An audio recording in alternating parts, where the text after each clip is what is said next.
मंगळागौरीचं व्रत जरी व्यक्तिगत असलं तरी त्याची पूजा मात्र सामूहिक असते. कल्पना करा, नववधू नव्या ठिकाणी सासरी आलेली असते. अशा वेळेस आजूबाजूच्या परिसरातल्या सगळ्या बायकांची, नात्यातल्या बायकांची तिला ओळख करून देण्यासाठी हे मंगळागौरीचं निमित्त किती छान आहे. तिच्याबरोबर खेळण्यासाठी ज्या वसोया बोलवलेल्या असतात त्याही नववधूच असतात. म्हणजे या सगळ्या नववधूंचा गोतावळा या ठिकाणी एकत्र जमतो आणि 5 वर्ष हे व्रत चालणार.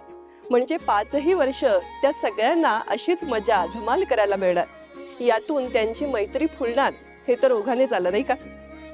अशा पद्धतीने एक प्रकारचं बायकांचं नेटवर्किंग मंगळागौरीमध्ये आपसुकच साधलं जातं. आता या ज्या पूजा करायला मुली येतात त्यांना वशेळी किंवा वसोया असं म्हणतात. कोणी 5 वसोया बोलवतात, कोणी आपल्या कौतीप्रमाणे, हौसेप्रमाणे, आजूबाजूला उपलब्ध असतील त्याप्रमाणे या वसोयांना बोलवतात. म्हणजे खेळ खेळण्यासाठी सगळ्याच बायका जमतात, पण पूजा करण्याचा मान मात्र या वसोयांचा. हा वसोया शब्द कशावरून बरं आला असेल? मला असं वाटतं की मंगळागौरीचं हे व्रत 5 वर्ष करण्याचा या सगळ्या मुलींनी वसा घेतला आहे, म्हणून त्या वसोया.